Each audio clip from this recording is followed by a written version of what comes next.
Primeiramente, boa tarde. Eu me chamo Sean Augusto. Eu sou coordenador da diretoria de gente do Mapa Educação. Eu estou muito feliz de estar aqui para abrir esse painel sobre checagem de informações e fake news.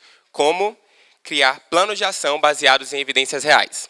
Primeiramente, eu gostaria de chamar os convidados que vão compor a nossa mesa.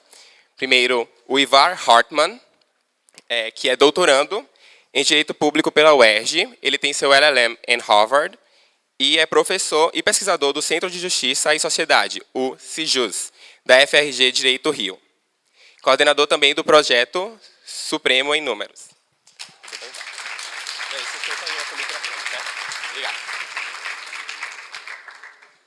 Segunda pessoa que compõe a nossa mesa vai ser a Patrícia Figueiredo, que é repórter do Truco, um projeto de fast-checking da agência pública que verifica falas de personalidades públicas e políticos para verificar as informações que eles passam à população, principalmente em termos de contexto e contradição com discursos prévios. E ela é formada em Comunicação Social e Jornalismo pela USP. Olá, Patrícia, tudo bom? Prazer. Pode ser sim, chama o microfone.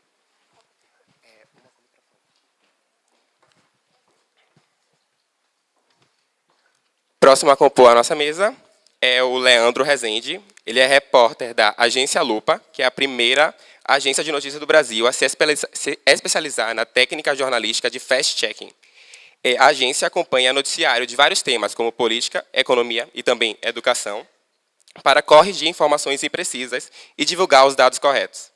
Ele venceu o prêmio Petrobras de Jornalismo em 2015, na categoria Regional Cultura. E, anteriormente, trabalhou no jornal O Dia, na rádio CBN também. Tudo bom, Leandro? Prazer. Fica assim, na cara de lá. E, por fim, queria chamar o moderador do nosso debate, que é o Renan Ferreirinha Carneiro, que é um dos cofundadores e gestores do Mapa. Ele está se formando em Economia e Ciências Políticas em Harvard. Ele também foi o cofundador do Formigueiro, que é o primeiro crowdfunding brasileiro voltado unicamente para a educação.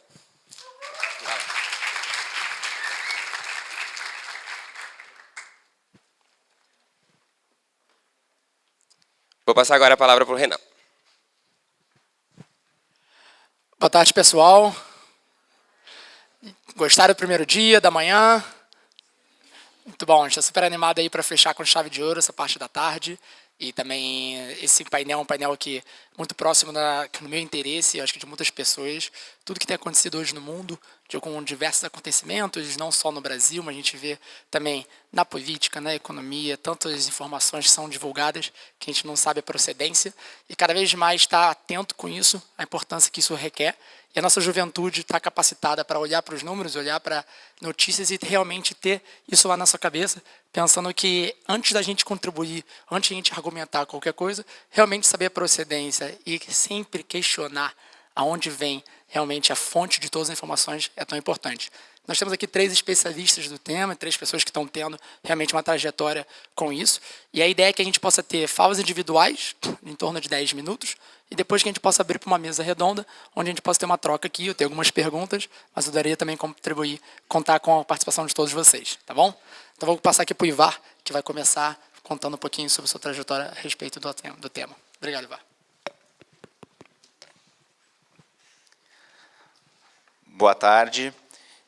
Eu fiquei bastante feliz quando recebi o convite para participar da conferência, porque acompanho desde os primeiros passos, os primeiros dias, né, o mapa, quando ainda era o mapa do buraco, né, o Daniel Vargas é meu amigo já de vários anos, e conheci também, já conheço há bastante tempo o Gabriel Dolabella. Então, acompanhei essa trajetória, que é uma trajetória, acho que exemplar, em termos de movimento a nível nacional, uma trajetória já vitoriosa, e que me orgulha muito, o Mapa da Educação me orgulha muito como brasileiro. Então, participar da conferência, para mim, é uma grande satisfação. E o que eu vou fazer, na verdade, é mostrar 2 cases dentro do projeto Supremo em Números, que eu coordeno lá na FGV Direito Rio, relacionados a fake news e o que a gente procurou fazer para usar dados, né, evidências, para ajudar, digamos assim, a questionar a disseminação de fake news. E aí, dentro do tema, né, só queria falar um pouquinho, brevemente, sobre a missão do... Onde que eu aponto aqui? Para baixo? Aí.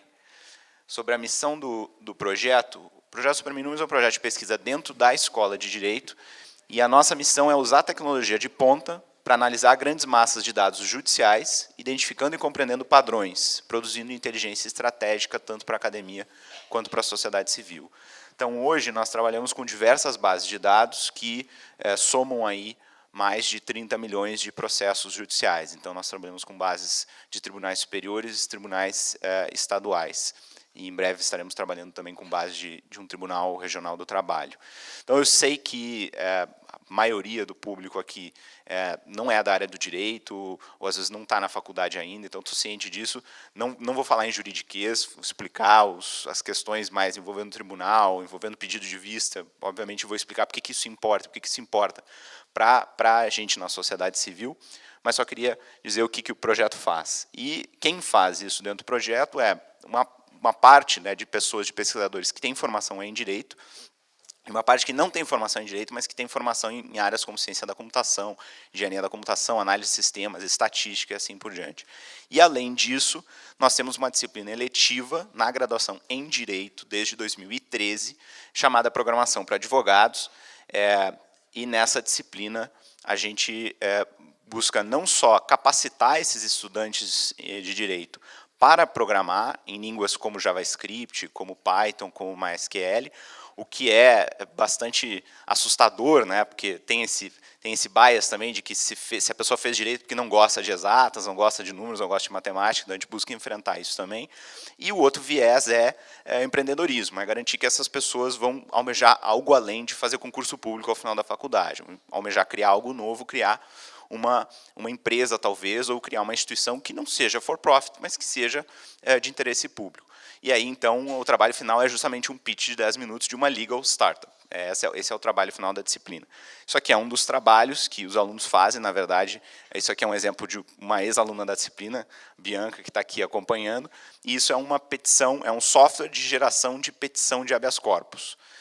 Então, é algo bastante fora da zona de conforto do pessoal do direito, mas a gente busca sair da zona de conforto de maneira geral. Então, tenho 2 exemplos de pesquisa que a gente fez, onde a nossa grande preocupação era justamente algum discurso que estava sendo disseminado e que a gente ou desconfiava ou sabia que continha falta de verdade, digamos assim.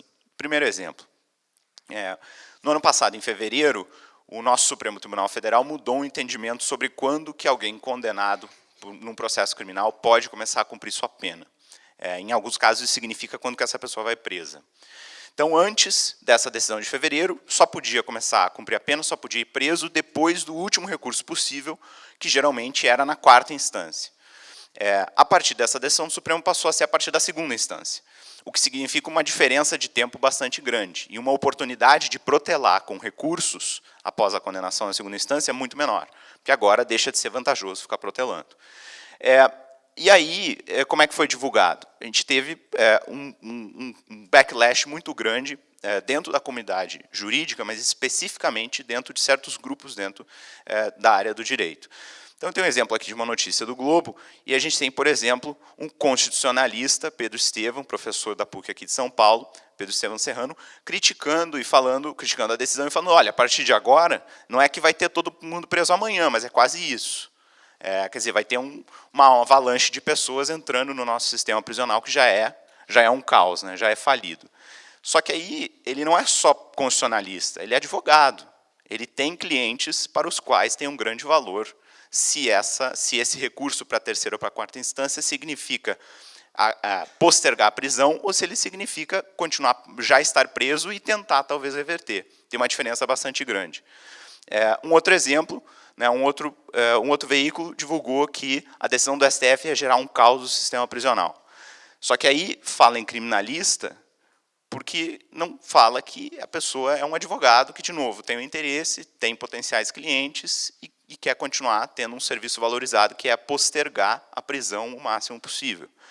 E um terceiro exemplo aqui, o site Migalhas, que é um site da área jurídica, falando das críticas, dando atenção às críticas que advogados e outros grupos fizeram a essa mudança de entendimento supremo, só que é um site cujo dinheiro vem principalmente de patrocinadores, que são escritórios de advocacia.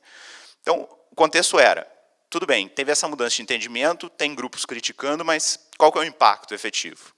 Quantas pessoas podem potencialmente ir para a prisão em função dessa mudança de entendimento?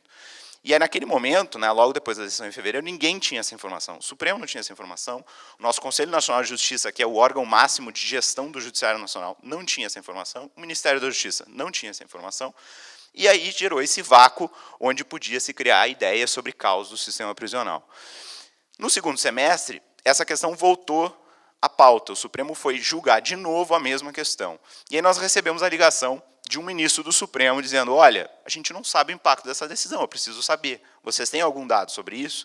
E a gente já estava trabalhando em dados sobre isso. A gente estava usando uma amostra gerada a partir das nossas bases de dados do STF e do STJ para determinar, num ciclo de recursos nesses tribunais superiores, quantos desses efetivamente significavam uma pessoa que podia ser presa por causa dessa mudança de entendimento do Supremo. E isso significou milhares de consultas a 32 sites de tribunais de justiça e tribunais regionais federais de todo o Brasil. Então, tinha uma equipe por trás, mas a gente só consegue gerar amostras se a gente conhece os processos pertinentes na base de dados. Qual que é o resultado? Se a gente for considerar pessoas que estavam aguardando o trânsito em julgado, que quer dizer, um recurso sobre uma condenação em regime fechado, a gente está falando de 3.460 pessoas potencialmente afetadas, o que significa que se imediatamente todas essas pessoas fossem presas como resultado da decisão do Supremo, o aumento no sistema prisional seria de 0,6%. Se a gente levasse em conta todos aqueles que estavam aguardando aqueles recursos na terceira e na quarta instância, em função de uma condenação que levaria eles ao regime semiaberto, a gente está falando de 2,1% do sistema prisional, ou seja, de aumento. Não é bem um caos do sistema prisional. Qual que é o grande problema? Tem esses 2% e tem os 40% do sistema prisional que estão presos preventivamente ou provisoriamente, quer dizer, não estão presos por causa de condenação. E geralmente são justamente os presos em muito piores condições econômicas do que os condenados em segunda instância que estão usando os recursos protelatórios nos tribunais superiores. Tem uma clara diferença entre o perfil desses dois tipos, dos 2% e dos 40%. Então, esses dados foram disseminados, e aqui é importante ter o contato e ter um relacionamento com os veículos da imprensa para conseguir a disseminação. Não adianta só ter o dado. Se não tem o contato, se não consegue uma disseminação, vai continuar prevalecendo a fake news. Então, isso saiu, por exemplo, no Jornal Nacional, saiu em diversos outros veículos, é claro. E aí, o caso voltou à pauta lá no Supremo, no segundo semestre. O que aconteceu no segundo semestre? É possível, quando chega um caso de relevância nacional no Supremo, é possível que grupos de interesse entrem no caso, busquem falar no caso para defender a sua posição. Então, isso aconteceu, por exemplo, num caso sobre tráfico de drogas. Foi o caso da história do Supremo que mais grupos de interesse entraram porque acharam que era uma questão importante e queriam discutir. São 19 grupos. Esse caso da prisão a partir da segunda instância foi o segundo com o maior número de manifestações, o maior número de grupos querendo falar sobre o caso, 10 grupos. Aí vejam que um outro caso, que é não só sobre esses recursos na terceira e na quarta instância, mas sim sobre o sistema precário, a condição precária, desumana de todo o sistema prisional, esse só gerou 4 manifestações ou 4 grupos, bem menos. Só que a grande diferença é o tempo de tramitação do processo. No caso do tráfico de drogas, teve um tempo muito maior para que esses grupos se manifestassem, porque esse processo foi gestado por mais tempo. Então, era um grupo a cada 71 dias. No caso da prisão da segunda instância, foi um recorde. Um grupo a cada 10 dias entrava no processo para se manifestar, porque, sendo que isso era um rejulgamento do que o Supremo já tinha julgado no início do ano. Então, tinha um push muito grande para rever aquela decisão por grupos muito específicos. E aí teve uma divulgação também desse levantamento na imprensa. Segundo exemplo, e aí, claro, foi julgado novamente no segundo semestre, foi mantido isso, e o voto que conduziu a maioria dos ministros e ministras do Supremo citou, entre outras coisas, o estudo do Supremo em números. Segundo exemplo, vocês devem lembrar que antes da divulgação da gravação, da conversa entre o presidente Temer e Joesley, havia uma certa convicção de que tem que manter Temer no poder porque é estabilidade. A partir da divulgação daquela gravação, criou-se uma situação de aguda crise política, não que antes já não existisse, mas alguns setores começaram a comprar a ideia de que a crise política era aguda, e aí mudou a previsão em relação ao julgamento no Tribunal Superior Eleitoral das contas ou da chapa Dilma Temer. Ou seja, antes da divulgação lá da gravação, não, os ministros entendem, parece que os ministros lá no TSE entendem que é melhor preservar a estabilidade, então vão absolver a chapa. A partir da divulgação dessa gravação, mudou. E aí a imprensa começou a noticiar que a defesa, especialmente o governo Temer, como tinha medo de que mudou a composição e a tendência do TSE agora passaria a ser de condenar, caçar a chapa e tirar o Temer do poder, mudaram de estratégia. E aí diversos veículos começaram a noticiar que a estratégia agora era de um pedido de vista. Não era mais tentar absolvição, mas era um pedido de vista. O que é um pedido de vista?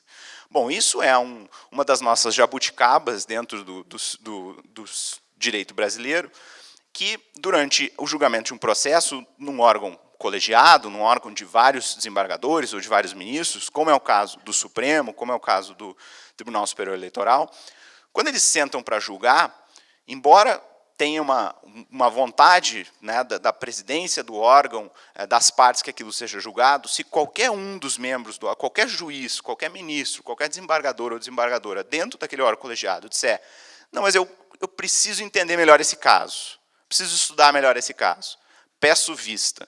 Se essa pessoa faz isso, suspende o julgamento.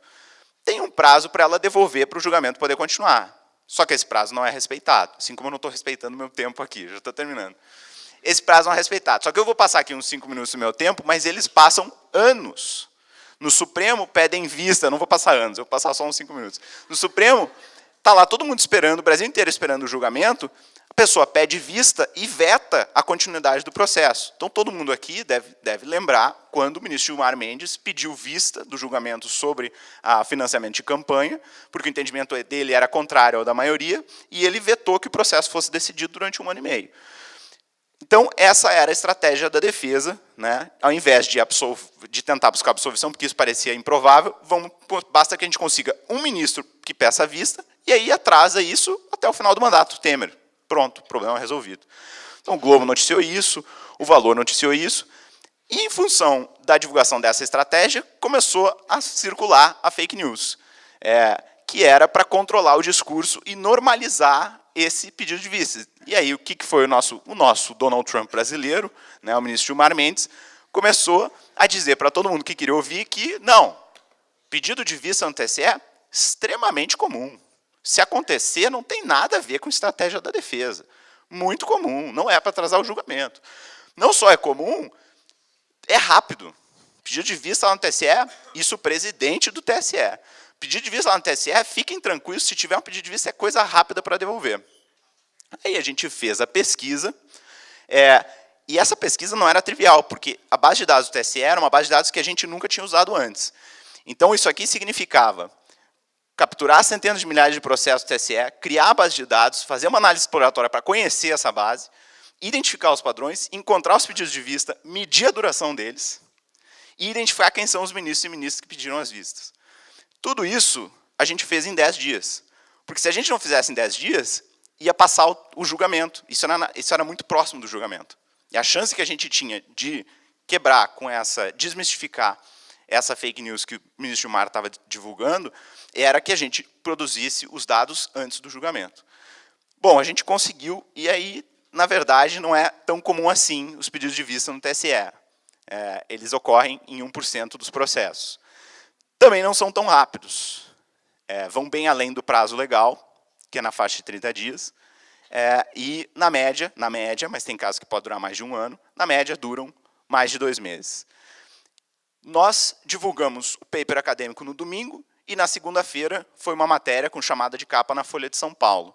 A matéria trazia esses dados, trazia também as médias por ministro e por ministra, o que significava que se no dia seguinte, que era quando começava o julgamento, efetivamente tivesse um pedido de vista, a sociedade civil já ia saber qual é as chances desse pedido ser devolvido em 10, em 15, em 20 dias ou em 1 mês. E divulgamos também pesquisas fazendo comparações para testar se o pedido de vista era estratégico ou não. Então, moral da história, Na nossa experiência, o que importa aqui para combater fake news? Primeiro, tem que cuidar com os veículos que disseminam, mas tem que cuidar também com as motivações das pessoas e grupos que estão disseminando certos discursos. Terceiro, tem que ter pesquisa científica isenta. Então, dos problemas, na área do direito especificamente, a gente vê muito comentário sobre questão política, Supremo Tribunal Federal, hoje Lava Jato, hoje no país, é que muitas vezes o comentário aparece como alguém que se diz que é professor, mas só diz que é professor no comentário, mas essa pessoa também é advogado ou advogada. E ou tem clientes na Lava Jato ou gostaria de ter, e está falando coisas em função desse seu interesse. O uso da tecnologia, que é uma característica muito, como vocês viram, muito própria do Supremo em Números. E, por último, a disseminação efetiva, ou seja, não adianta nada fazer um bom trabalho na coleta, na análise dos dados e chegar a conclusões em cima dessas evidências, se isso não for divulgado efetivamente. Porque a fake news, essa sim se alastra. Se a gente não conseguir que os dados e a evidência se alastrem também, a gente não tem muita chance. Muito obrigado e desculpa por passar o tempo.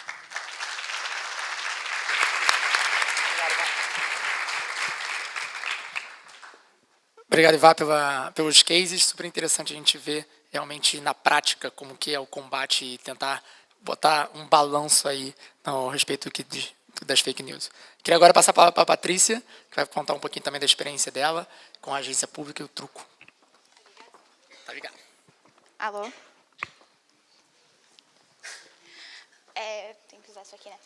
Oi, gente, boa tarde. Primeiro, agradecer o convite da MAPA, muito interessante esse evento, muito legal estar aqui com o Ivar, que faz um trabalho super legal na FGV, e com o nosso colega da Lupa, que é uma outra agência de checagem.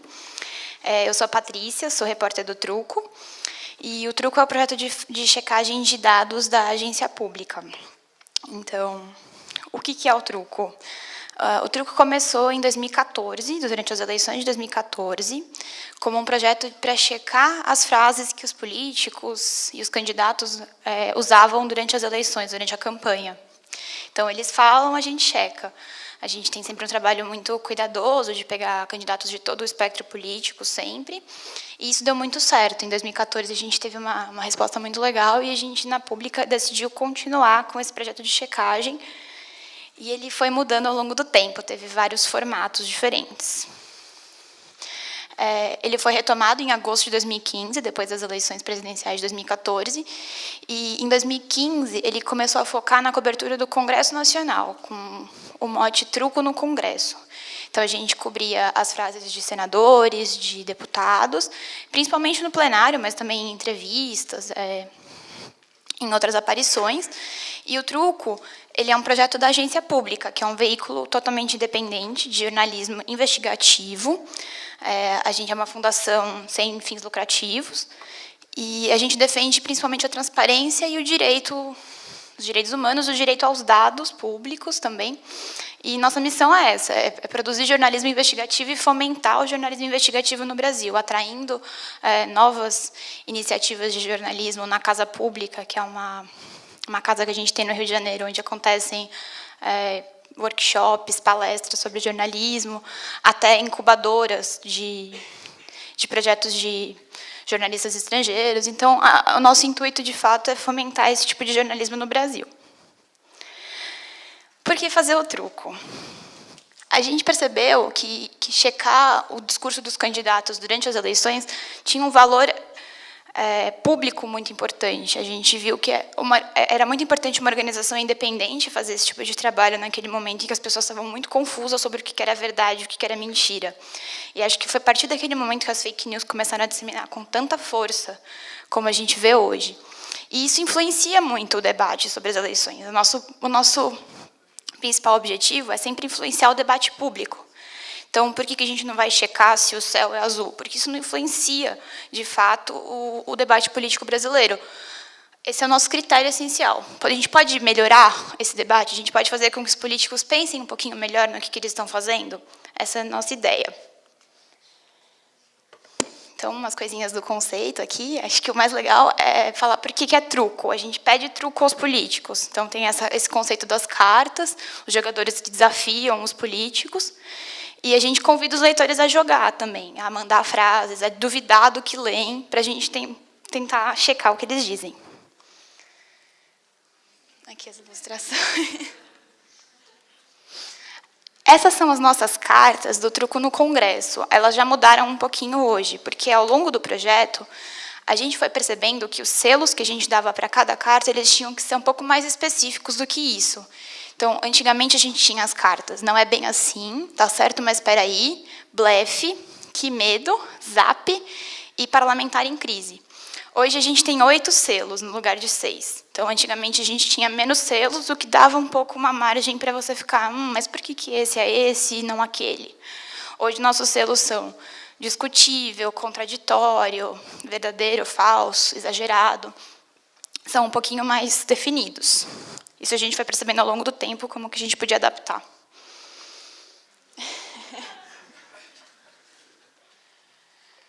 E aqui são 2 exemplos de frases que a gente checou na época. São exemplos um pouco antigos.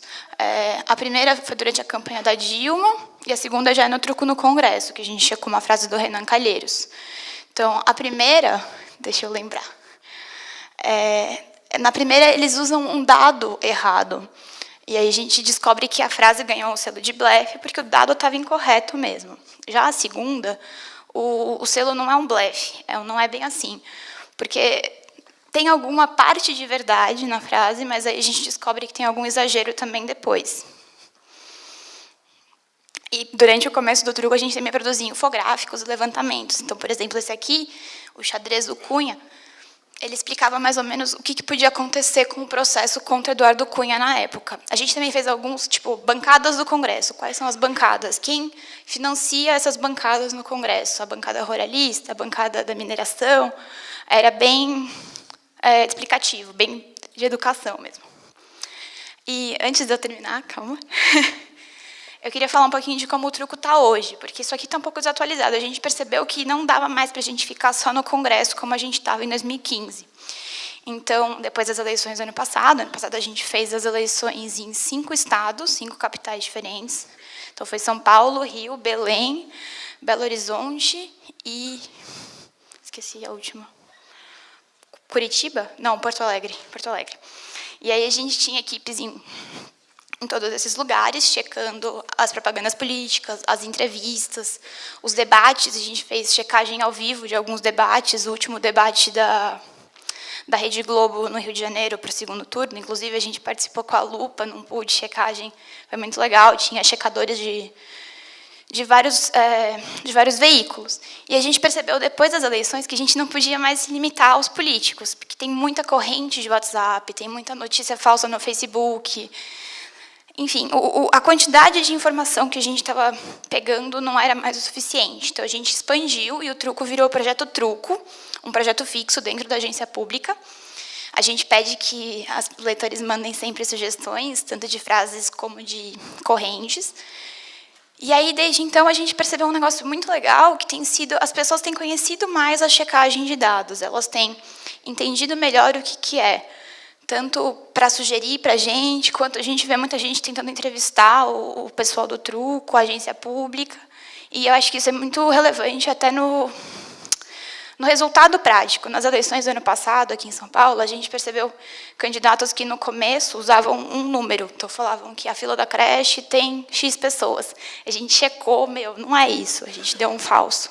No final da campanha, estavam usando o número certo. Então, tem um efeito prático muito legal. E é por isso que a gente continua nosso trabalho e esperamos continuar por muito tempo.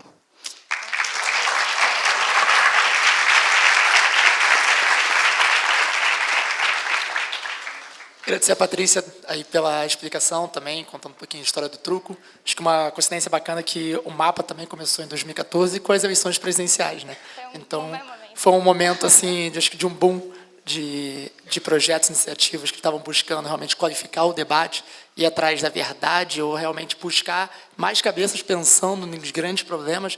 Acho que sempre também tendo uma posição de contribuir para o debate, não vindo com algo autoritário, mas realmente a gente podendo qualificar um debate que muitas vezes fica tão superficial.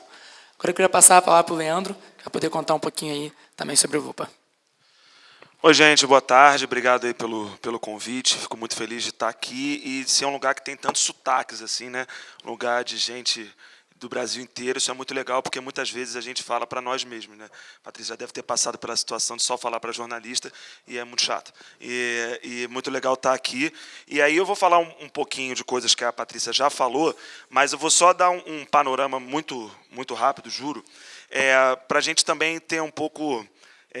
colocar na nossa cabeça o seguinte: primeiro, notícia falsa não é novidade do nosso tempo, sempre existiu, desde o cavalo de Troia, as pessoas inventam boatos e se locupletam disso desde sempre. O que se tem hoje é que isso está no linguajar político, né? O Trump fez um desserviço ao colocar isso no horizonte aí da democracia. Então, é muito legal que a gente tenha iniciativas como o Truco, como a Lupa, como o Aos Fatos, porque o que a gente mais precisa é realmente ter jovens, no contexto de educação, e que a gente crie uma cultura de checagem, uma cultura em que a gente comece a ouvir tudo o que a gente escuta com o seguinte olhar: cara, será que esse cara está mentindo para mim? Será que é totalmente verdade o que ele diz? Eu acho que isso é o mais importante.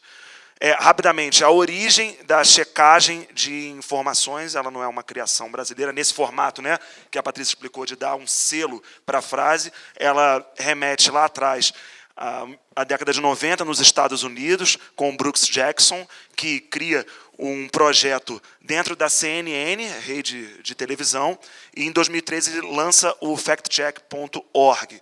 E aí vem esse cidadão aí do meio, Bill Adair, no Tampa Bay Times, um jornal americano, que depois vira um site, que é o PolitiFact.com. E em 2009, é muito pouco tempo atrás, eles vencem o principal prêmio de jornalismo, colocando aí de vez essa palavra fact-checking, checagem de informações, no horizonte aí do jornalismo. E aí tem a Laura Zomer no Chequeado, que é um projeto argentino que eu acho um dos melhores portais de checagem do mundo, se não o melhor. Os caras fazem checagem com música, é muito maneiro. Joguinhos, enfim, é bem legal.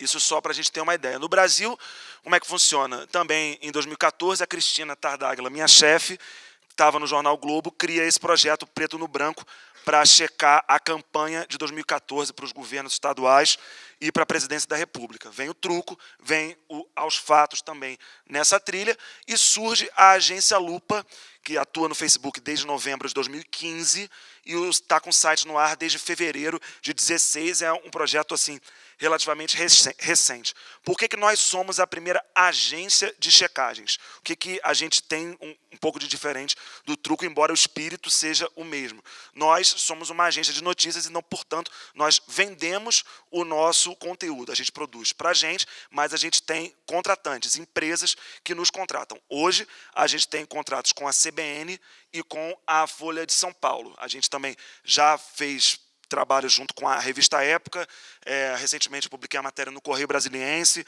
enfim, jornais Brasil afora que estão começando a descobrir o trabalho da Lupa. Isso é muito importante. Isso aqui é só para a gente ter uma ideia. Essa apresentação é pensada para ser de 1 hora, eu estou correndo muito para poder a gente conversar, que eu acho que é o mais legal.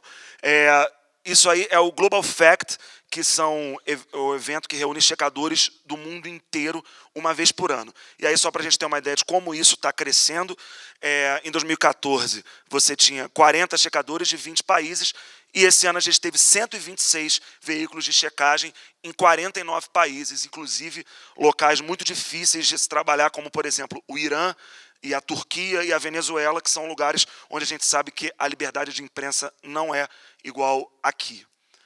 Bom, o que a Lupa, como eu falei, desde novembro de 15, a gente está aí acompanhando tudo o que acontece, não só o que político fala, o que político promete, porque isso também, eles fazem isso desde sempre, mas a gente faz checagem em cima de qualquer coisa. Tudo é checável. O que muda é a forma da gente ir abordando isso.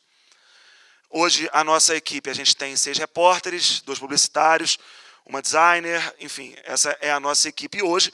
E os temas que a gente cuida, dá para ver aí que são temas bastante variados. A gente está aí para checar tudo que der e vier. Mas, como a Patrícia falou, tem a gente tem que observar sempre que relevância que isso vai ter. Não adianta nada a gente checar o que o Zé da esquina falou para o João e é uma informação que vai ficar ali entre eles. O que nos interessa são informações que possam mudar um pouco da forma que as pessoas compreendem determinada realidade e que relevância isso tem. Obviamente que hoje a pessoa que a gente mais checa é o presidente Michel Temer, porque ele é o presidente da República, mas é lógico que todos os outros políticos e todas as outras pessoas da administração pública estão também no nosso horizonte. Adorei essa coisa do Trump brasileiro, Gilmar Mendes, isso é muito bom. Vou levar e falar que é meu. E aí, a gente, enfim, a gente compara afirmações, o que as pessoas falam que estão fazendo elas mudarem de posição. Por que elas mudaram de posição? Né? Isso também é uma coisa que a gente faz. Números. Político tem a mania sempre de dizer, porque quando entrei no governo tinham só 19 escolas e agora estou saindo do governo e tem 129 escolas. Só que aí quando você vai ver, são 70 que ainda estão em construção. E aí a gente, enfim, checa esse tipo de coisa também. O que a gente não faz? Não checa opinião, porque opinião é opinião. Conceitos amplos. Você pode checar o que é democracia? É meio complicado. E também checar futurologia também. A gente não tem bola de cristal lá na lupa. 8 passos que a gente usa para checar. Eu que sou repórter, então eu tenho que propor o que a gente vai fazer na semana para minha chefe. Então, o que eu preciso me municiar para poder propor uma checagem? Primeiro, eu tenho que ler todos os jornais, de tudo, todas as editorias, o tempo todo, estou lendo alguma coisa. Bancos de dados oficiais. O Brasil tem muito dado público, só que esses dados são pessimamente trabalhados, pessimamente apresentados, e cabe a gente que trabalha com isso buscar e encher o saco das pessoas quando a gente não entender, procurar a FGV quando a gente não souber o que é quarta instância. Enfim, a gente tem essa tarefa. Lei de acesso à informação, que aí é uma outra seara, mas também muito importante. Né? A gente tem uma lei federal que nos garante o acesso à informação. Informação não é luxo, é direito. A gente tem direito de saber o que fazem com o nosso dinheiro, por exemplo. Procurar assessorias de imprensa, nem sempre elas gostam da gente, muitas nos odeiam, mas a gente tem que procurar eles sempre. E a campo, quer checar, por exemplo, Cracolândia, aqui em São Paulo. Nossa repórter em São Paulo, para checar o que estava sendo feito na Cracolândia, ela foi à Cracolândia para viver aquilo, para a gente poder robustecer a nossa matéria. Conversar com especialistas e, lógico, gente, toda vez que você vai checar, você pode não gostar da pessoa, pode amar a pessoa. Mas você tem que saber, você tem que ir atrás da pessoa para saber por que ela deu uma informação falsa ou informar a ela que ela deu uma informação falsa. Muitas vezes eles se corrigem e quando se corrigem é sinal que é gol nosso. 7-2, estamos chegando. E o 8º passo é a publicação. Como é que a gente publica? A gente usa essas etiquetas, que são esses pinguins que poderiam virar bonequinhos, seria o máximo, que tem as etiquetas de falso, verdadeiro não preciso explicar, verdadeiro mais, que é quando o cara acerta parte da informação, ainda é cedo, quando se faz uma promessa do tipo, né, já temos 10 escolas garantidas de serem construídas, mas quando a gente vai procurar, só tem a licitação para construir uma. Então, ainda é cedo para dizer que vai ter 10. De olho é uma etiqueta que a gente usa quando a gente está acompanhando o desenrolar de determinada situação. Exagerado também, bem explicativo, quando o cara extrapola, fala que inaugurou 20 universidades, na realidade inaugurou 3. Contraditório, Gilmar Mendes é campeão nessa, de dizer uma coisa depois de dizer. E insustentável é quando o cara vem e cita, segundo o estudo do Projeto Supremo em Números, isso. Aí vai olhar com a Supremo em Números, nunca fizeram um estudo desses. Isso acontece muito mais do que o desejável, que é aquele argumento que o cara joga no ar e cola, muitas vezes cola. Bom, como eu falei, o texto, né, como é que faz? Estou acabando, juro. Como é que faz para escrever uma checagem? Eu viro para a Cris e falo, Cris, eu acho que isso aí é uma informação falsa. Aí ela fala, não, beleza, vamos publicar. Não, acho que é exagerado. Aí, amigo, reunião de pauta, cadeira voando, a gente conversa e resolve, tenta entrar num acordo. Mas é óbvio que quem checa a gente são vocês, são os leitores. O cara manda um comentário ali falando, cara, não pode ser falso por isso, por isso, por isso. A gente discute de novo. Se o cara tiver razão, a gente fala, ó, mudou a etiqueta, porque um leitor falou para a gente concordou com ele, e a etiqueta agora mudou. Isso também já aconteceu. Como a gente apresenta, com vídeos, imagens, gráficos, etc. A forma de apresentar uma checagem, a gente também varia, não só texto, a gente usa vídeo. A gente já fez 2 tuitaços, um no impeachment da Dilma, que era para mostrar quantas ocorrências criminais cada pessoa que ia proferir seu voto tinha, e a gente fez um outro tuitaço agora muito difícil, fiquei muito cansado esse dia trabalhando, que foi na votação da denúncia contra o Temer. Toda vez que o cara ia votar, os 513 que iam votar, a gente jogava no Twitter quanto que ele recebeu de emendas desde que a denúncia chegou à Câmara. Foram duas coisas que a gente fez, deu bastante repercussão. Lupa aqui é como vocês poderiam sugerir checagens para a gente, tem um formulário lá no nosso site. E aí algumas conquistas nossas, né? A gente participa desse pool, que é o First Draft News, que são 40 plataformas digitais de jornalismo e checagem para poder estudar e avaliar o impacto da informação falsa. A gente também faz parte do projeto de credibilidade do Google, porque o Google tem Google e Facebook têm muita responsabilidade nessa disseminação de boatos e informações falsas, e está tentando resolver isso, o Facebook também. A gente pode falar disso mais para frente. E aí, quando vocês forem procurar, espero que procurem, curtam a página, quem não curta, curte a Lupa, curte o truco, é importante para a gente, like é sempre bom. E agora as nossas matérias aparecem direto no Google com o selo que a gente usa. Essa é uma checagem que a gente fez nessa semana. Não sei se está todo mundo familiarizado com a situação do Rio de Janeiro. Existe uma comunidade lá do Jacarezinho que está vivendo uma guerra muito séria. E aí as pessoas, para criticar isso, diversos abusos que têm acontecido, começaram a usar uma foto do Exército revistando crianças. Não que isso não esteja acontecendo, está. O Exército está revistando crianças no Jacarezinho. Só que a foto que estava sendo usada era falsa. É falsa naquele contexto, porque são fotos que foram tiradas na década de 90. E aí a gente fez uma matéria mostrando a permanência disso e desmentindo também essa informação falsa que estava sendo propagada. Bom, algumas conquistas nossas.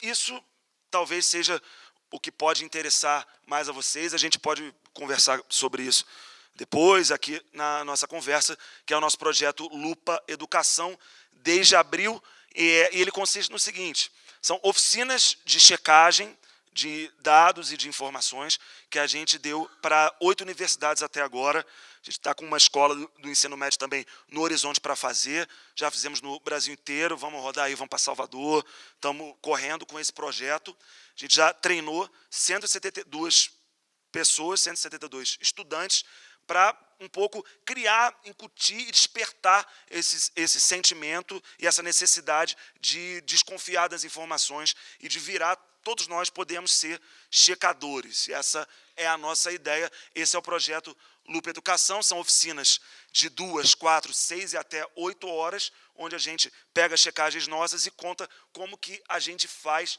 para checar.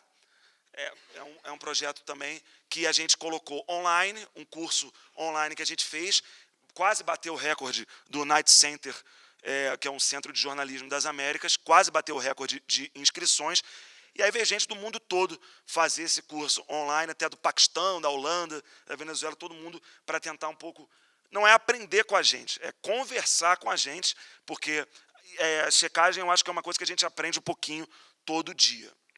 Bom, é isso aí. Sigam a Agência Lupa nas redes sociais e vamos em frente. Valeu.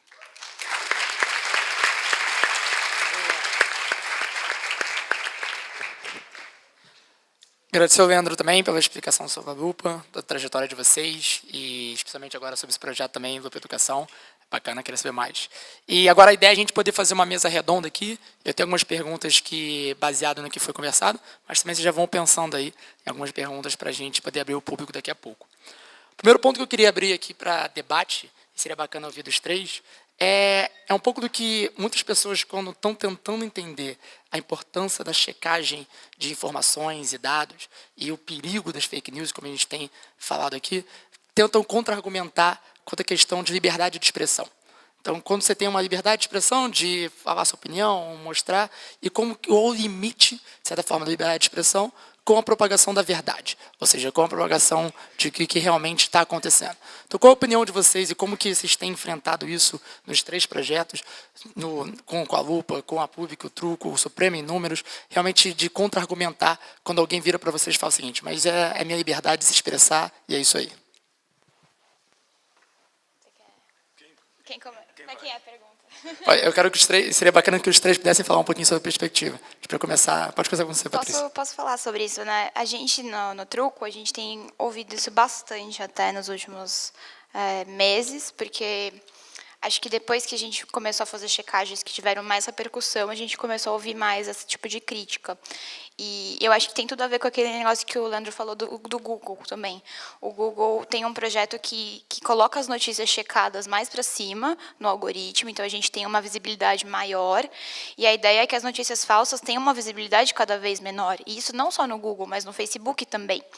E o Facebook, acho que esse projeto não chegou no Brasil ainda, está chegando, mas nos Estados Unidos já está rolando. Quando você vai compartilhar uma notícia falsa, aparece assim, essa notícia é falsa, você tem certeza que você quer compartilhar isso, uma coisa vermelha, assim, bem forte.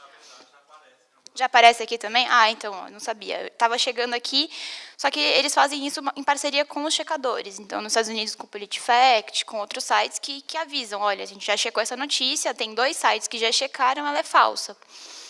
E muita gente que dissemina notícia falsa ficou indignado, viu o alcance das notícias falsas caírem com essa situação. Então, aí que surge esse debate, né? Peraí, qual que é o direito de expressão? É o direito de compartilhar notícia falsa? Então, onde a gente vai parar? E lá na Pública, a gente teve essa discussão bem forte recentemente, quando a gente foi fazer uma checagem sobre o MBL. A gente fez uma checagem de uma frase do MBL. Quando a gente mandou a frase para eles, eles acusaram a gente de estar censurando eles. E a gente, na verdade, estava pedindo a frase, a fonte da informação, como disse o Leandro, né? Que a gente sempre dá o outro lado. Mais ou menos isso. E aí a gente tem que ouvir esse tipo de crítica e aí começa a educação mesmo de explicar o que é checagem, de explicar por que isso não é censura. A gente está dando o púlpito para você falar, de onde você tirou esse dado? Aonde que a gente está censurando você, se a gente está pedindo para você explicar de onde veio isso?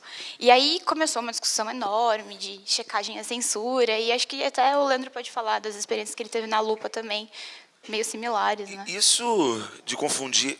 Primeiro que o Brasil estava vivendo um momento dramático em tudo, né? E as pessoas começaram a confundir liberdade de expressão com liberdade para ser racista, com liberdade para ser misógino. Isso no discurso público aparece bastante. As pessoas dizem, minha opinião, sendo que isso está descambando para um lugar muito perigoso. O que aconteceu com a Pública, nessa história do MBL, é um resumo triste e bizarro pela resposta que eles deram, o jeito que... Não sei se está todo mundo familiarizado como foi a resposta, mas eles enviaram a foto de um pênis para a Pública, para a Patrícia. Especialmente, Eles enviaram isso e falaram, chequem isso aqui.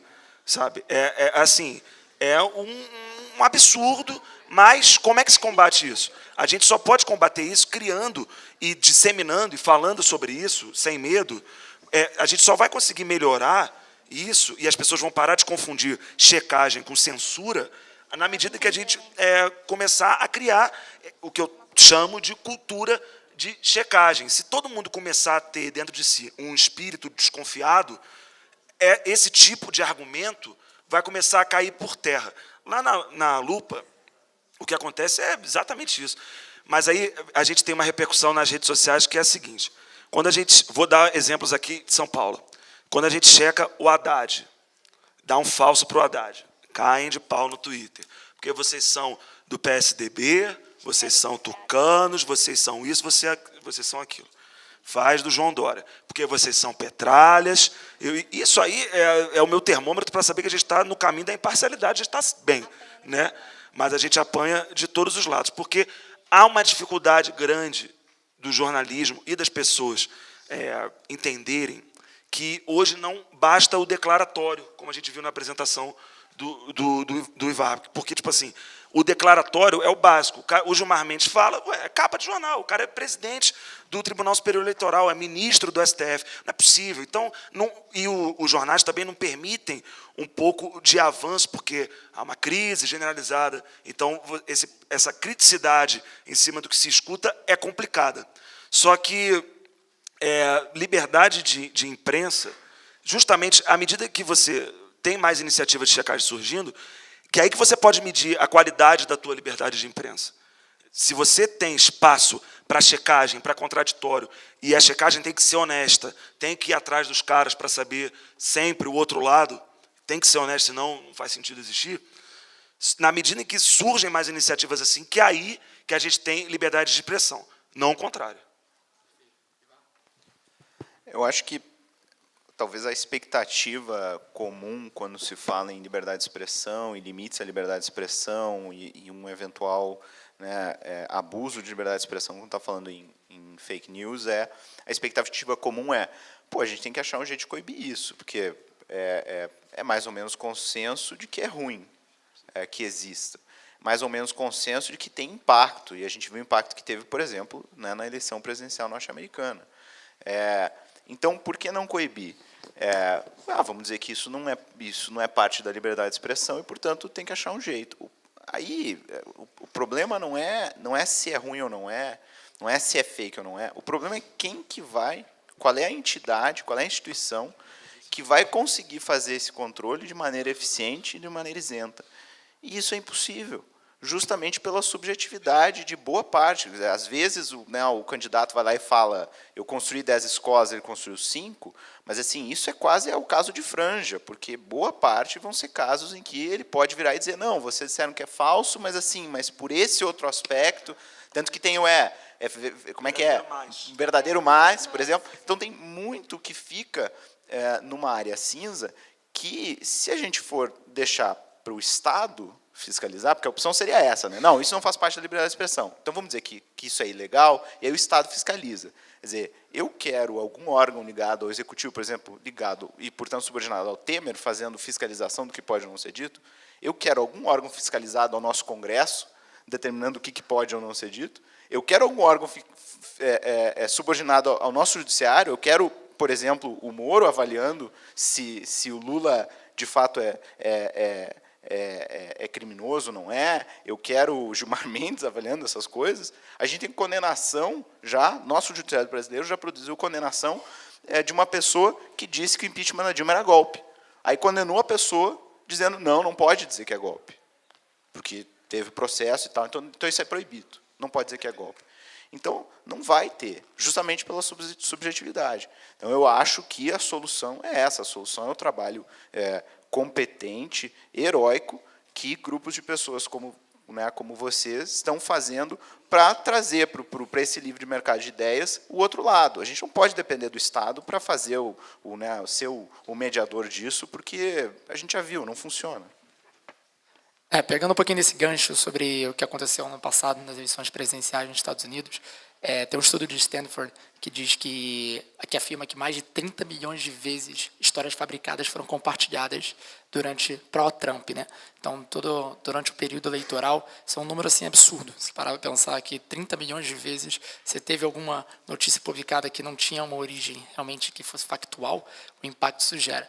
Por outro lado, você tem os responsáveis pelas grandes redes, então, assim, passando hoje no papel das mídias sociais, então Mark Zuckerberg uma vez afirmou também que 99% do que você vê na sua timeline tem uma origem autêntica. Então, acaba tendo uma certa difusão de responsabilidade no que está acontecendo. E o Leandro falou um pouquinho sobre esse talvez maior controle do que quem é responsável por como que as redes sociais podem estar mais atentas para isso. Se é com parceiros com a LU, parceiro como a agência pública, pensando nesse caráter. Como que vocês veem, e agora o Ivar falando um pouquinho dessa dificuldade de tornar isso prático, né? De você perguntar quem é uma agência controladora. Para vocês veem que talvez nessas empresas de tecnologia que são responsáveis hoje por muito do que como a gente se comunica, uma certa carência de responsabilidade do lado deles, ou é realmente de como está e é muito difícil mudar por esse lado? Vou começar por você, Leandro. Cara, a primeira pessoa responsável pela divulgação de uma notícia falsa somos nós. Quem compartilha. Tipo assim, quando você vê uma coisa que parece uma checagem que a gente fez essa semana. Era uma notícia dizendo que o cara que atropelou as pessoas lá em Barcelona era primo do Obama. Tipo assim, cara, para e pensa, realiza a cena. Não, tem que pensar, tem que ver. Tipo, é bizarro, a gente acha graça, só que assim, isso estava top do Google. Isso estava no top. Era uma notícia hiper compartilhada quando você procurava Obama e Barcelona. Você queria ver o Obama, camisa do Barcelona, aparecia essa notícia. Isso é muito bizarro. Então, as pessoas têm que ter responsabilidade em cima do que compartilham. Agora, o Google está tentando. Criou esse grupo, do qual a Lupa faz parte, fundamental. Facebook está tentando também criar algum tipo de coisa, porque na Global Fact, acho que de 2016, o representante do Facebook, os checadores queriam crucificar ele, porque falou, cara, a culpa é tua. É o Facebook que é o principal vetor de espalhar notícias falsas. Só que aí, como eu estava falando no começo, notícia falsa não é novidade. Desde o cavalo de Troia que as pessoas fazem boatos, contam mentiras para atingir seus objetivos. Saiu um estudo da Universidade de Harvard mostrando que a próxima fronteira das notícias falsas, e no Brasil essa já é a principal fronteira, é o WhatsApp e o Viber. Telegram, aplicativos onde você pode criar grupos de troca de mensagem. Ou seja, isso vai se deslocar. Vai passar a ser no WhatsApp, porque é onde circulam dados que são teoricamente encriptados e onde as pessoas podem, sim, falar o que quiser. E o WhatsApp não tem como controlar o que a gente conversa. Não tem como medir o que a gente conversa. Então, por mais que a iniciativa do Facebook seja fundamental, não é que eu estou dizendo que, com o tempo, ela vai se tornar inócua. Não é isso. Tem que ter. Só estou falando que depende também um pouco da gente avaliar criticamente aquilo que a gente compartilha também. Não adianta também a gente só terceirizar. Repetindo, não estou minimizando a responsabilidade dessas grandes corporações que ganham bilhões de reais toda vez que a gente faz um textão. Que eles ganham muito com publicidade, com muita coisa. Então, eles têm que ter algum tipo de controle. Muito legal eles procurarem veículos de jornalismo sérios para poder tentar criar isso. Só que também, bicho, se a gente não fizer a nossa parte, não falar com a tia que vai lá e compartilha um negócio no grupo da família, que aquela informação é errada, porque a gente está sem saco de falar isso para ela e não quer criar uma cisânia, tem que criar sim, tem que brigar com a tia. É verdade.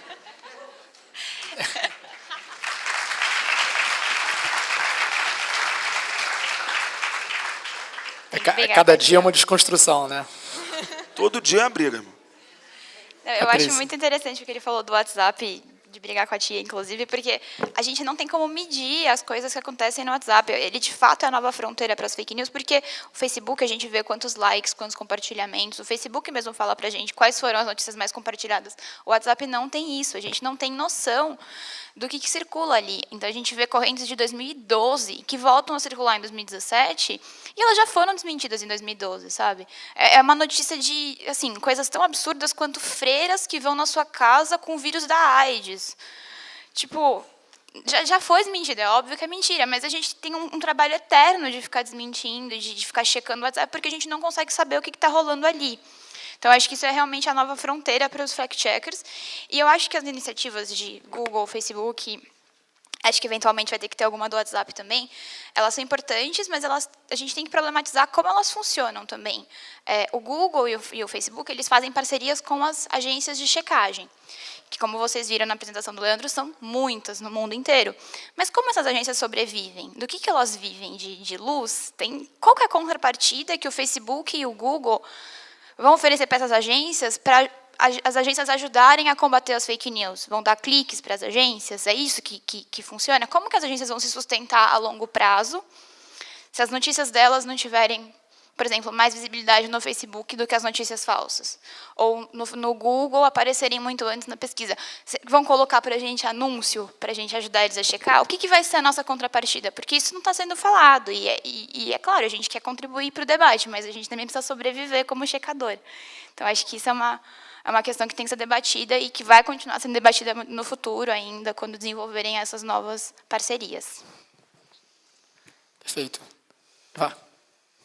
Eu acho que esse é um dos grandes problemas do ponto de vista do direito, acho que é certamente um dos grandes problemas da nossa geração quando nós temos dentro do mercado da informação, digamos assim, um papel novo, totalmente decisivo de algumas grandes empresas naquilo que circula, naquilo que é dito e naquilo que é ouvido e que é lido no mundo inteiro. Que tipo de regra se aplica a elas, que tipo de obrigação elas têm.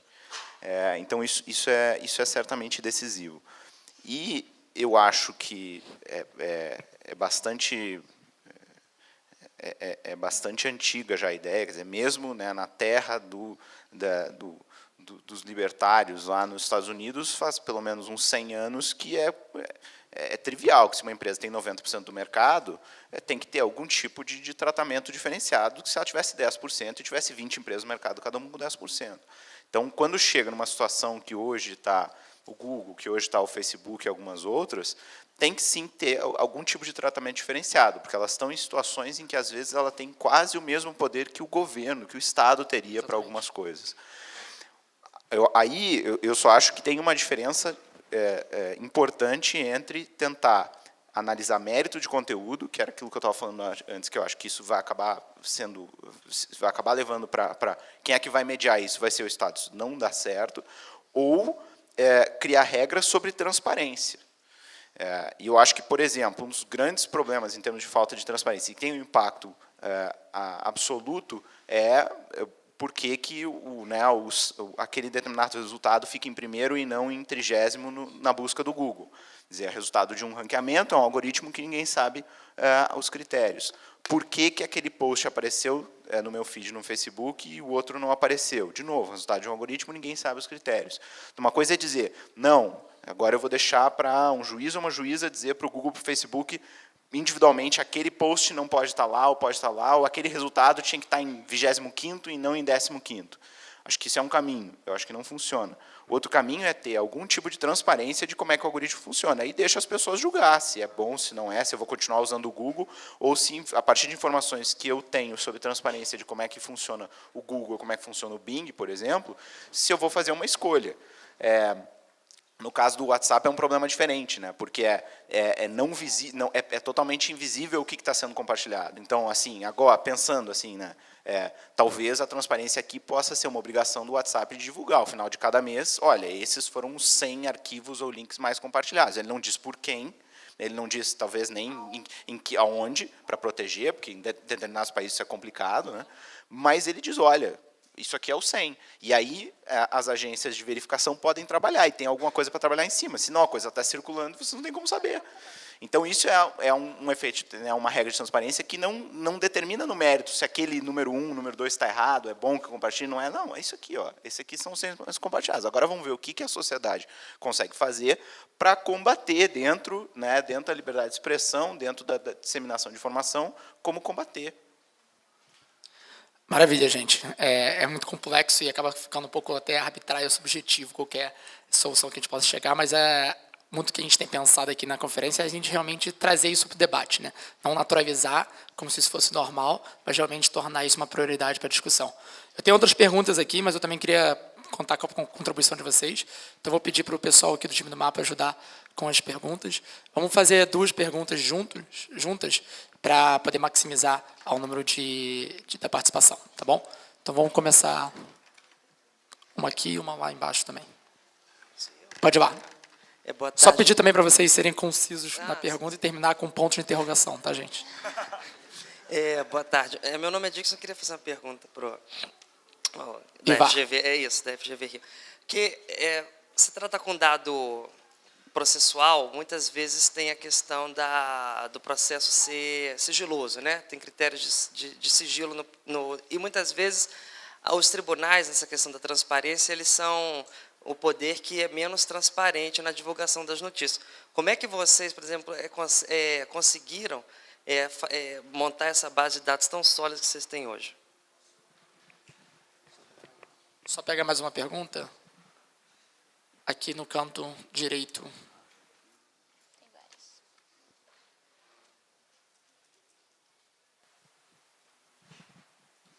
Oi, gente, meu nome é Gabriela. Eu queria que se vocês pudessem comentar um pouquinho como que o jornalismo está encarando a questão dos diálogos construtivos, porque acho que essa questão de fatos e dados é muito importante para a gente começar a sair um pouco dessa esfera do o que eu acho, qual é a minha opinião, e que muitas vezes desemboca em 300 mil comentários de Facebook, em que a gente nem consegue mais acompanhar o teor da discussão e não ter uma discussão construtiva, né, de acordo com as coisas que são compartilhadas. Então, queria ouvir um pouquinho de vocês, como vocês têm olhado para isso, vocês têm pensado como, né, fatos e dados no apoio a diálogos construtivos, e como jornalistas vocês poderiam também ajudar a gente a pensar como é que a gente faz isso e lida com isso no nosso cotidiano em relação a notícias. Perfeito, obrigado, Gabi. Então, vamos começar com o Ivar, que foi uma pergunta mais direcionada, depois a Patrícia e Leandro complementam com a segunda. Então, eu compartilho dessa impressão de que muitas vezes o judiciário é talvez o poder menos transparente, mas assim não é por opinião.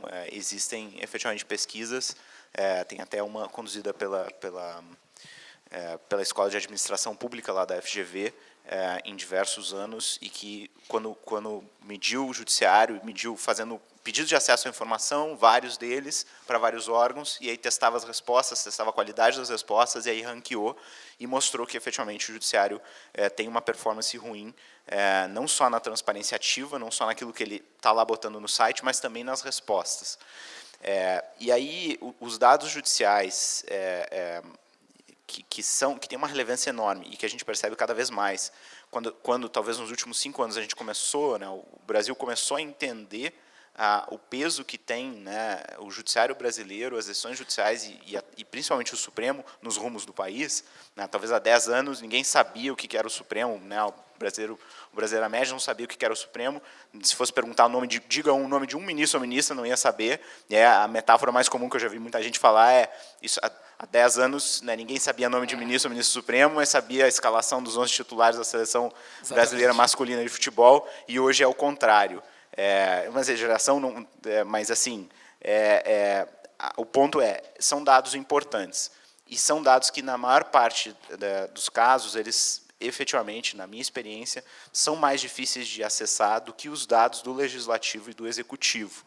Porque, no fundo, tem a lei dizendo o que é dado público e o que não é.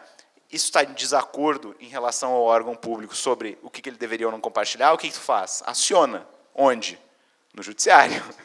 Então, é um pouco difícil conseguir que o próprio Judiciário force outros órgãos do Judiciário a, por exemplo, divulgar informações detalhadas o suficiente sobre remuneração de magistrados. Né? Quer dizer, isso que a ministra Carmen Lúcia, nessa semana, determinou, por causa de um magistrado lá que recebeu em um mês R$500 mil, isso aí, na verdade, é uma obrigação que já estava na lei desde 2011. O problema é como é que obriga a cumprir. E aí, aqui, é interessante porque o Judiciário achou, e aqui eu não conheço o suficiente de dados de instituições do Legislativo e do Executivo, mas o Judiciário achou um loophole interessante na regulação sobre transparência. Porque o próprio Conselho Nacional de Justiça tem uma resolução dizendo, olha, o número do processo, quem são as partes, quem são os advogados e advogadas, os andamentos processuais para eu saber se demorou, se não demorou, isso é dado público. As decisões são dados públicos. Claro que tu não vai divulgar CPF, RG de ninguém, as petições iniciais também não são divulgadas, mas assim, esses dados básicos são públicos. Só que o que acontece? Eles estão lá acessíveis, mas você tem que procurar pelo processo específico. Então, se o tribunal tem 1 milhão de processos, teria que fazer 1 milhão de consultas. Isso cria uma barreira que boa parte das instituições, dos grupos na sociedade civil, já não consegue vencer. Então, a própria FGV tem um custo aí para conseguir agrupar esses dados. Então, mas é interessante que eles estão públicos, mas não tão públicos. Enfim, são desafios com os quais a gente lida. O desafio de controlar quem controla o portão, né? Então, você tem realmente bate no muro aí. Toda essa questão do judiciário, acho que realmente fica um pouco mais complicado quando realmente eles deveriam controlar o que os outros atores estão fazendo. Leandro e Patrícia, sobre como tornar o diálogo mais construtivo. A pergunta da Gabi, né? Então, Gabi, eu acho que o fact-checking, a checagem de dados, entra nesse momento para tentar tirar essa disputa de dois lados tão virou quase uma coisa de time, assim, sabe? O meu lado é melhor que o seu, o meu time é melhor que o seu, como o próprio Leandro falou, quando a gente fala do Haddad, vem a galera encher o saco, quando a galera fala do Dória, vão encher o saco também. Então, é importante ter o... Não acho que seja uma isenção, como você falou, de ser acima da verdade, poder falar, olha, isso aqui é verdadeiro, isso aqui é falso, a gente vai agora mostrar para vocês o caminho.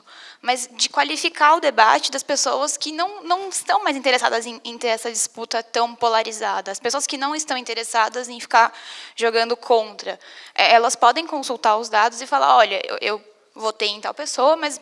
Veja bem, não é por isso que eu não acho que esse cara não deve ser checado. E aqui a gente checou e a gente descobriu que era mentira, que era verdade. Acho que é importante para as pessoas consultarem o fact-checking antes de entrar nesse tipo de discussão, antes de entrar nesse tipo de debate, para poder ter realmente uma base que não seja só a frase do Gilmar, que não seja só a frase do Haddad ou do Dória. Então, eu gostaria que fosse mais popular, inclusive, as nossas checagens, o nosso fact-checking, para poder valorizar esse tipo de discurso e aumentar a qualidade desses debates, principalmente. Gabi, eu estou totalmente com a Patrícia. Sabe uma coisa que me alegra muito?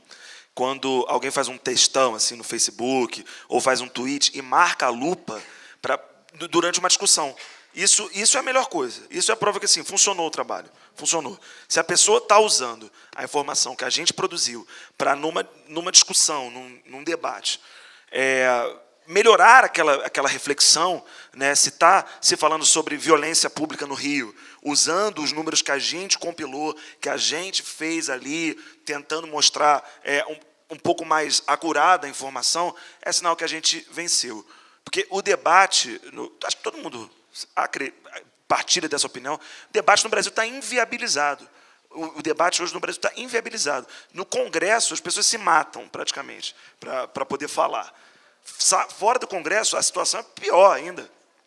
Pô, se lembra, eleição de 2014, várias matérias falando, famílias que brigaram porque o papai era Aécio e a mamãe era Dilma. Gente, isso é surreal, isso não pode ser trivializado do jeito que foi. As pessoas não podem entrar numa de ódio tão grande, num mundo tão complicado, com tantos problemas que a gente vive, a gente brigar com quem a gente gosta em nome de discussão de política. Isso não é bom.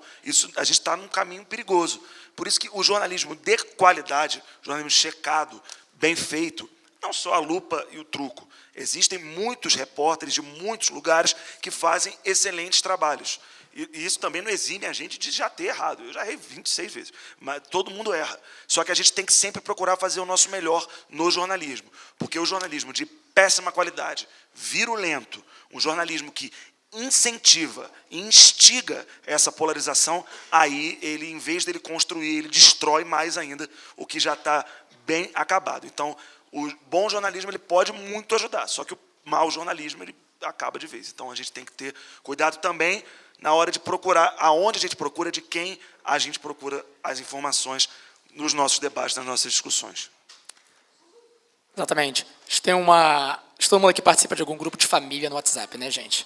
E como que esses grupos funcionam, e às vezes alguns links que eu recebo. Então, eu acompanho uma jornalista e recebi uma declaração num link desse, dizendo algo totalmente contrário ao que estava acontecendo. E aí, quando eu fui clicar no link, estava lá, o nome do link era boatos.com/notícia. Você fala assim, né? Você não tem realmente nem a curiosidade de você checar aí o que está acontecendo, de onde está vendo a procedência, você acaba realmente tornando um debate muito desqualificado. A gente vai buscar mais 2 perguntas, então, da plateia, e vai ser difícil aqui, gente. Vamos pegar dela aqui e vamos pegar dele lá no final. Aqui, ó. Meu nome é Audrey, eu tenho 15 anos e tenho uma ideia muito parecida com a classificação de notícias de vocês, só que aplicada em outro local. Eu queria saber que dicas vocês possuem para quem quer começar algo envolvendo notícias políticas ou escolares. Continue. Vai frente, cara. Lá embaixo. Olá, tudo bem? Meu nome é Vitor, sou de São Paulo. Ainda sobre as bases de dados que foram comentadas, eu queria saber se vocês utilizam alguma base de dados paga ou algo do tipo para se basear além do do conteúdo já disponibilizado no Google, Yahoo e coisas do tipo.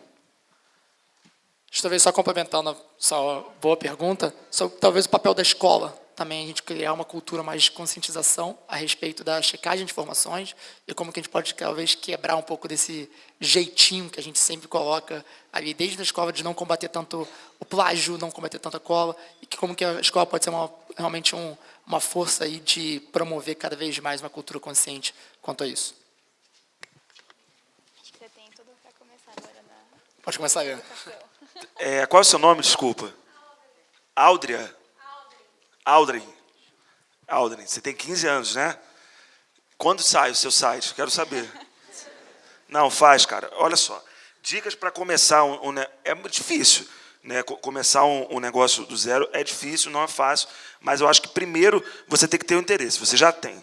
Então, assim, você andou 50% do caminho. Os outros 50% é planejamento e responsabilidade. Pelo menos eu acredito nisso. Delimita um pouco do que você quer fazer, tenta estruturar, tipo, rascunhar mesmo, uma redação. Senta ali, em 30 linhas eu vou resumir uma carta de intenções sobre o que eu quero para mim, o que eu quero pesquisar. De onde você é, Áudria? Então, o que em São Bernardo, se você quiser fazer um projeto local de São Bernardo, o que em São Bernardo me chama a atenção? É a Câmara de Vereadores? É a forma que as pessoas usam para cuidar dos postos de saúde? Enfim, estrutura isso e tenta seguir um pouco da nossa metodologia. Por quê? A nossa metodologia de trabalho na Lupa, ela obriga transparência 100%. Toda informação que você escreve, você tem que dar ao teu leitor o direito dele também poder verificar aquela informação numa base de dados pública, aí já um pouco te respondendo, a gente não usa base de dados paga, uma base de dados pública que seja 100% confiável. Você tem que ter uma política de correção, caso você erre também, muito clara, porque criar credibilidade é difícil. Você não é um veículo de imprensa tradicional com 100 anos de história, 150 anos de erros e acertos. Você é uma menina que vai estar começando um projeto, então você tem que começar muito bem. Você tem que começar e que as pessoas acreditem naquilo que você está escrevendo e também possam, se discordarem, ter muita clareza e muita confiança de chegar em você, discordar e você debater com essa pessoa, óbvio, dentro dos preceitos, enfim, do respeito, que é o que está faltando. Mas a minha dica principal é essa, cara. Se planeja, delimita o problema, tenta não abraçar o mundo com os braços e com as pernas. Você tem 15 anos ainda, não dá para abraçar tudo, mas já dá para abraçar um bom pedaço. E se você tem essa vontade, pô, já valeu a pena ter perdido o jogo do Vasco para estar aqui. Mentira, estou brincando. Tinha uma coisa errada, né? Que a gente descobriu em algum momento. Patrícia. Audrey, eu fiquei muito feliz com essa história. Manda e-mail pra gente, manda e-mail pra Lupa, manda e-mail pro Truco, a gente ajuda você. A minha primeira dica, eu acho que é olhar o que está sendo feito por aí. E uma boa fonte para você dar uma olhadinha nisso é o Pointer, que é uma rede internacional de checadores, do qual a Lupa faz parte, o Truco faz parte. E lá você tem checadores do mundo inteiro com as suas metodologias. O Pointer verifica as metodologias e dá um selo para esses checadores. Fala assim, você tem uma metodologia que a gente confia. Você tem o nome de quem está fazendo ali. Você não pode fazer uma checagem anônima. Você tem que falar, eu sou a Patrícia, eu estou fazendo a checagem, eu boto minha cara ali à tapa. Você tem que ter quem está fazendo, com que dinheiro você está fazendo isso. A gente tem que revelar de onde vem o nosso financiamento. Você, não sei qual vai ser o seu financiamento, se você vai ter financiamento, mas fala, eu sou a Audrey da escola tal e estou fazendo aqui. Sou eu que estou fazendo. Deixa tudo muito aberto. Não tenta abraçar o mundo. Tenta pensar num nicho que ainda não tenha sido explorado. Tem muita gente fazendo fact-checking agora. Tem desde o jornal até o G1, até o boatos.org. Todo mundo está fazendo. Então, pensa no que você vai fazer de diferente. E qual era a outra dica? Eu já esqueci o que eu ia falar. Tenta não colocar a sua opinião como a verdadeira. Coloca o dado para a pessoa checar junto com você. Então, se você descobrir uma base de dados que mostra que o vereador de São Bernardo exagerou um número, põe o link dessa base. A pessoa pode checar junto com você. Isso te ajuda a construir uma credibilidade. É muito importante para você, no começo, construir esse nome que você não tem em 150 anos, como ele disse. Então, deixa ali, mostra de onde você tirou os números, mostra quem é você. E boa sorte. E se precisar de ajuda, a gente está aqui. A gente te ajuda. Perfeito. Vá, se puder comentar um pouco sobre a questão da base de dados e um pouco da sua experiência acadêmica, o que você vê de centros acadêmicos, tanto da escola, da universidade, propagando mais uma cultura de conscientização, de checar dados, seria interessante. Eu acho que é uma cultura que deve ser incentivada, ensinada, obviamente, desde cedo. Eu acho que tem um papel, né, nas instituições de ensino superior também, que é uma cultura de checar, é uma cultura de transparência também, e é uma cultura de liberdade de expressão, que nesse caso inclusive, criticar abertamente reações no mínimo inadequadas, né, violentas, criminosas, daqueles que acharam que não podem ser checados. Eu acho que isso é importante nessa cultura também. No fundo, a grande diferença é que há 30 anos, há 40 anos, a confiança vinha de quem era a fonte de informação. A gente tinha um número ínfimo de fontes de informação, e tu não precisava checar a informação, não se preocupava muito em checar, a confiança era em função da fonte. Hoje a gente tem bilhões de fontes de informação, e agora sim a confiança não pode vir da fonte. Agora a confiança tem que vir da própria informação. Então isso, na verdade, significa que as pessoas hoje, de maneira geral, têm que adotar uma posição mais desconfiada e mais crítica em relação à informação, que talvez há 30 anos elas não se davam ao luxo de não adotar. Não podia simplesmente consumir. Hoje, esse nosso consumo não pode ser tão fácil assim. E ele significa checar muito o que compartilha, e significa, eu concordo, tem que reclamar com o tio e com a tia, tem que ter essa briga mesmo, né, nos seus grupos, para evitar que isso dissemine. Eu acho que isso é papel também. Maravilha, gente. A gente já estourou o nosso tempo aqui, mas eu queria agradecer mais uma vez ao Leandro, à Patrícia, ao Ivar, pelas contribuições. Agradecer o trabalho de vocês, que é realmente inspirador, de mostrar que é um papel de cada um, realmente, estar nessa luta pela checagem de informações. Cada vez mais a gente também vê como que a gente pode contribuir com isso, seja através de projetos, seja através de causando aí nos grupos que eles participem, para que isso possa ser algo cada vez mais conscientizado e cultural da nossa geração. Então, muito obrigado por todos, e obrigado aí, gente, também pela participação.